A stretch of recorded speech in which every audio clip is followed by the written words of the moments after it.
Hello students, आप सभी का अपने रहमत एजुकेशन में स्वागत है। तो आज हम देखेंगे हिंदी व्याकरण पार्ट 1। तो फिर चलिए शुरू करते हैं।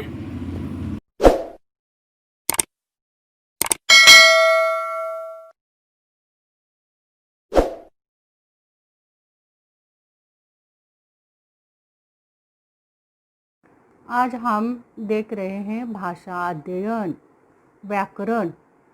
व्याकरण में आज हम देख रहे हैं शब्द भेद। शब्द भेद शब्द, पहले शब्द का अर्थ क्या है ये पहले देखेंगे। भेद यानी प्रकार। अभी यहाँ पर देखो, ये क म ल स म य, यह क्या है? यह है वर्ण, अक्षर। अभी इनको हम मिलाएंगे, ये अक्षरों को मिलाएंगे। देखो यहाँ पर कमल, समय। अभी दो ये यहाँ पर अक्षर के समूह यहाँ पर बन गए। यह क्या है? अभी ये है शब्द। फिर हम शब्द की व्याख्या देखेंगे। शब्द किसे कहते हैं यह देखेंगे। वर्ण या अक्षर के अर्थपूर्ण अक्षर समूह को शब्द कहते हैं। यानी ये अक्षर का जब समूह बन जाता है तो जो अर्थपूर्ण शब्द निकलता है उसे हम शब्द कहते हैं। तो ये शब्द के भेद हैं, शब्द के प्रकार है। तो आज हम शब्द के प्रकार देखेंगे। शब्द के भेद। अभी शब्द के भेद दो भागों में बटा हुआ है। यहाँ पर पहला उसका हिस्सा है विकारी सव्वय, विकारी शब्द सव्वय शब्द, और दूसरा हिस्सा है अविकारी शब्द अव्वय। अभी ये शब्द के 8 भेद हैं, लेकिन 4 जो है भेद वह विकारी शब्द हैं और दूसरे 4 जो है आगे के 4 वो अविकारी शब्द हैं। विकारी शब्द में सव्वय में कौन कौन से भेद है? देखो यहाँ पर 1 नंबर है संज्ञा, सर्वनाम, विशेषण, क्रिया। और अविकारी शब्द में 4 घटक आते हैं, शब्द के 4 भेद आते हैं। उसमें है पहला क्रिया विशेषण अव्यय, दूसरा संबंध सूचक अव्यय, तीसरा समुच्चय बोधक अव्यय और चौथा विस्मयादि बोधक अव्यय। अब ये शब्द के भेद देखने के बाद, उसके 2 पहले प्रकार देखने के बाद आप सोच रहे होंगे कि विकारी शब्द और अविकारी शब्द में क्या फ़र्क है, विकारी शब्द यानी क्या और अविकारी शब्द यानी क्या। अभी पहले हम देखेंगे विकारी शब्द। अभी विकारी शब्द सव्वय किसे कहते हैं? जिन शब्दों के रूप में लिंग, वचन, कारक आदि के अनुसार परिवर्तन होता है उन्हें विकारी शब्द कहते हैं।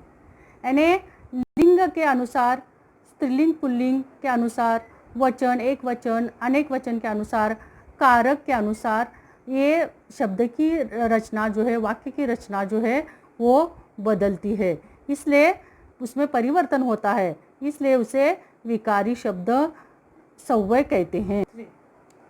अभी हमने देखा विकारी शब्द किसे कहते हैं। इसके बाद विकारी शब्द सव्वय के भेद जो हैं उसके बारे में हम जानकारी लेंगे। अभी उसमें आपको पता है, मैंने बताया है कि उसमें 4 घटक हैं, संज्ञा, सर्वनाम, विशेषण, क्रिया। अभी ये चारों घटक में से पहला घटक है संज्ञा। अब हम संज्ञा की जानकारी लेंगे। संज्ञा नाम, संज्ञा यानी नाम। अभी पहले हम इसके उदाहरण देखेंगे, देखो पहले पहला उदाहरण क्या है? रमेश आज मुंबई जाएगा। दूसरा है बकरी एक पालतू पशु है। तीसरा है सभी के साथ प्रेम पूर्वक से रहना चाहिए। चौथा है बचपन आनंददायी होता है।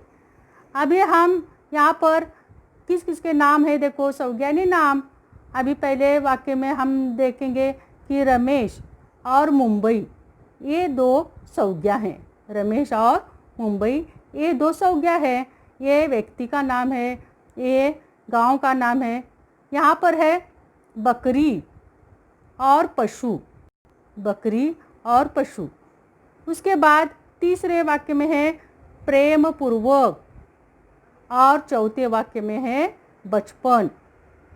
अभी यहाँ पर हमने देखा ये रमेश जो है व्यक्ति का नाम है, ये स्थान का नाम, गांव का नाम है, ये प्राणी पशु का नाम है, पशु यानी पूरे पशुओं की जाति।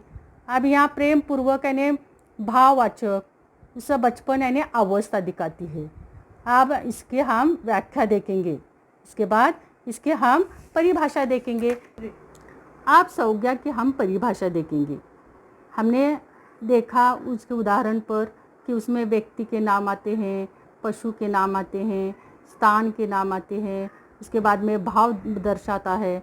तो उसकी व्याख्या क्या बनती है?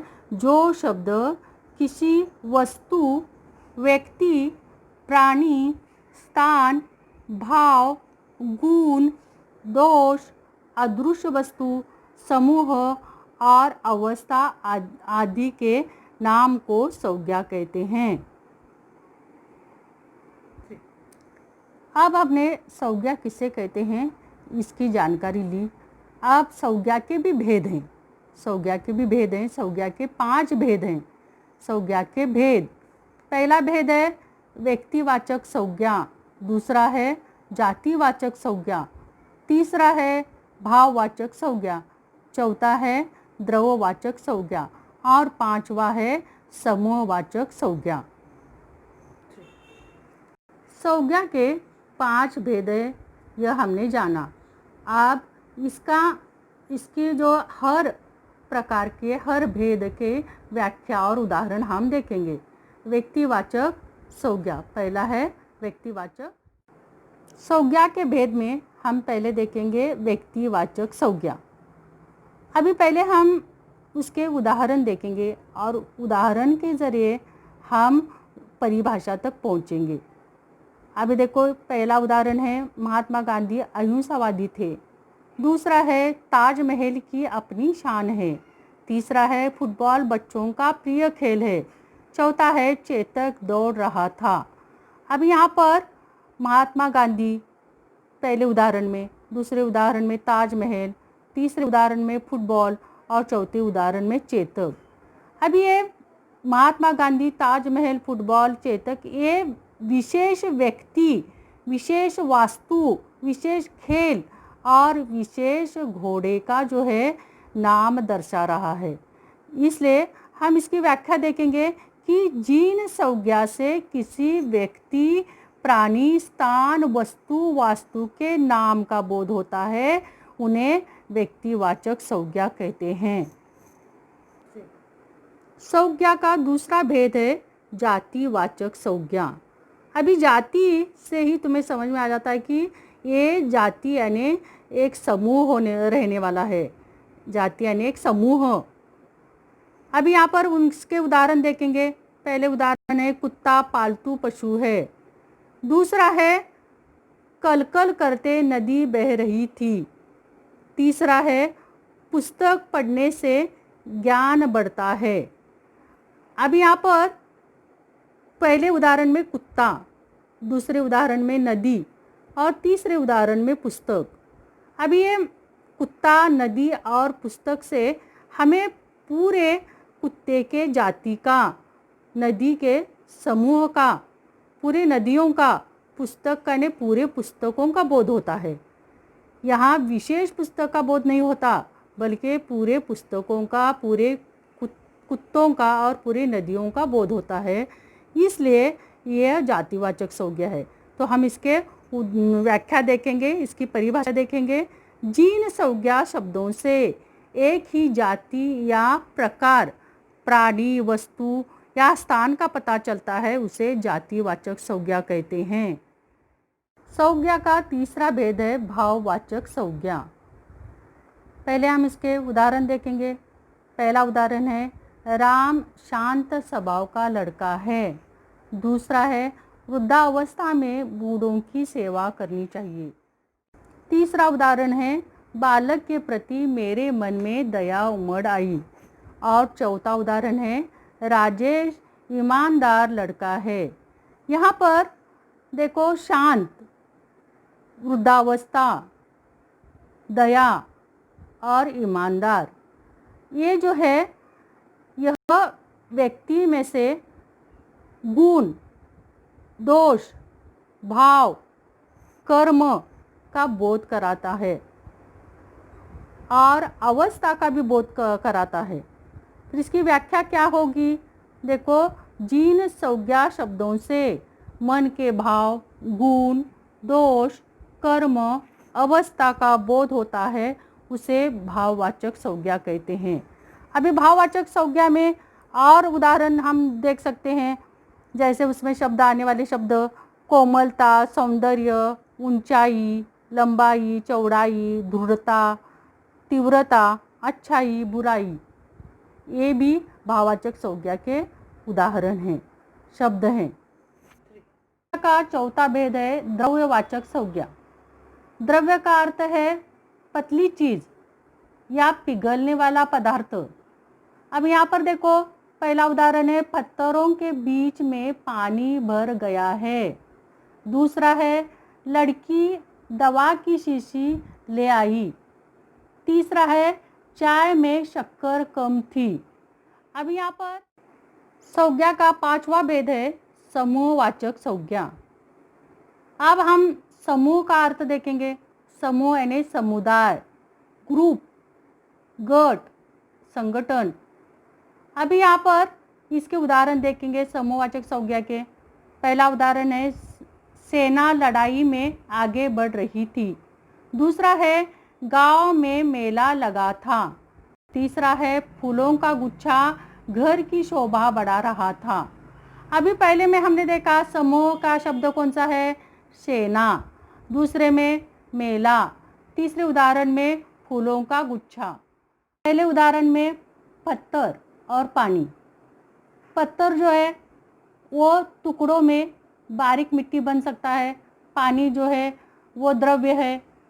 दवा की शीशी, दवा भी द्रव्य है, शीशी भी बारीक टुकड़ों में टुकड़े कर सकते हैं। उसके बाद तीसरे इसमें उदाहरण में शक्कर है जो पानी में डालने के साथ साथ पिघल सकता है। उसके साथ साथ और उदाहरण हम देख सकते हैं सोना, पेट्रोल, लोहा, मिट्टी, कोयला, ये जो है द्रव्यवाचक संज्ञा है। अब हम द्रव्यवाचक संज्ञा की परिभाषा देखेंगे। जो संज्ञा किसी पदार्थ या द्रव्य का बोध कराता है उसे द्रव्यवाचक संज्ञा कहते हैं। पहले उदाहरण में सेना। सेना यानी सैनिकों का दल। एक सैनिक नहीं बल्कि पूरे सैनिकों का दल, पूरे सैनिकों का समुदाय। दूसरा जो है मेला। मेला यानी पूरे गांव के लोगों से भरा हुआ मेला। तीसरा जो है फूलों का गुच्छा। एक फूल नहीं है बल्कि बहुत सारे फूल एक जगह बांधा हुआ उसका गुच्छा। इसलिए इसकी हम परिभाषा देखेंगे समूहवाचक संज्ञा की कि जिन शब्दों से किसी समूह या समुदाय का बोध होता है उन्हें समूहवाचक संज्ञा कहते हैं। आज हमने हिंदी व्याकरण में शब्द भेद के अंतर्गत संज्ञा और संज्ञा के भेद इसकी जानकारी प्राप्त की है। इसके आगे शब्द भेद का पार्ट 2 में हम सर्वनाम और सर्वनाम के भेद की जानकारी प्राप्त करेंगे। अपने चैनल को आप लाइक करें, सब्सक्राइब करें और बेल आइकन को दबाएं ताकि आपको शब्द भेद का दूसरा प्रकार सर्वनाम के बारे में जानकारी मिल सके। तो थैंक यू। हम आगे का पार्ट जल्दी ही लेकर आएंगे ताकि आपको शब्द भेद का दूसरा प्रकार सर्वनाम के बारे में जानकारी मिल सके। तो थैंक यू। हम आगे का पार्ट जल्दी ही लेकर आएंगे।